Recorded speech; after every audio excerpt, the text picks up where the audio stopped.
हरे कृष्णा हरे हरे। आज हम सुनेंगे पापांकुशा एकादशी की कथा। तो आइए सुनते हैं एकादशी की यह कथा। ध्यान पूर्वक सुनिएगा मेरे साथ। आश्विन मास के शुक्ल पक्ष की एकादशी का नाम पापांकुशा है। इसका व्रत करने से समस्त पाप नष्ट हो जाते हैं और करने वाला अक्षय पुण्य का भागी हो जाता है। इस एकादशी के दिन मनोवांछित फल की प्राप्ति के लिए श्री विष्णु भगवान जी की पूजा करनी चाहिए। इस पूजन के द्वारा मनुष्य को स्वर्गलोक की प्राप्ति होती है। जो फल मनुष्य कठिन तपस्याओं के द्वारा प्राप्त करता है, वह फल इस एकादशी के क्षीर सागर में शेषनाग पर शयन करने वाले विष्णु भगवान को नमस्कार कर देने मात्र से हमें मिल जाता है और मनुष्य को यम के दुख कभी नहीं भोगने पड़ते।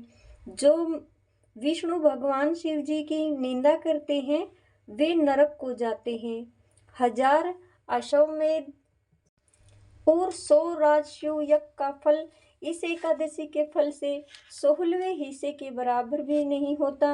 अर्थात एकादशी व्रत के समान संसार में अन्य व्रत नहीं है। इस एकादशी के समान विश्व में अन्य कोई पवित्र तिथि नहीं है। यदि कोई मनुष्य किसी भी कारण के वश में होकर एकादशी का उपवास करता है तो उसे यम दर्शन कभी भी नहीं होते। इस एकादशी के व्रत से मनुष्य को स्वस्थ शरीर, सुंदर स्त्री, धन धान्य मिलता है और अंत में स्वर्ग की प्राप्ति होती है।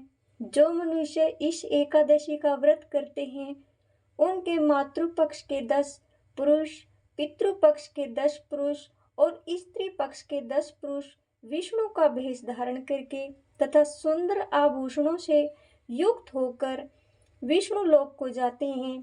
जो मनुष्य आश्विन मास की शुक्ल पक्ष की पापांकुशा एकादशी का विधि पूर्वक व्रत करते हैं, उन्हें हरिलोक मिलता है। जो मनुष्य एकादशी के दिन भूमि, गो, अन्न, जल, उफान, वस्त्र, छत्र आदि का दान करते हैं, उन्हें यमराज के दर्शन अपने जीवन में कभी भी नहीं करने पड़ते। गरीबी उन मनुष्यों को कभी भी नहीं सताती। कुछ पुण्य अवश्य ही कमाना चाहिए। हमें गरीबों को दान करना चाहिए। जो भी मनुष्य तालाब, बगीचा, धर्मशाला, प्याऊ, अन्न क्षेत्र आदि बनवाते हैं, उन्हें यम के दुख नहीं मिलते। वे मनुष्य इस लोक में स्वस्थ और दीर्घायु होकर सुख भोगते हैं और अंत में विष्णु लोक को चले जाते हैं। अगर किसी को हमारी यह कथा अच्छी लगे तो हमारे चैनल को लाइक, सब्सक्राइब जरूर करिएगा। धन्यवाद।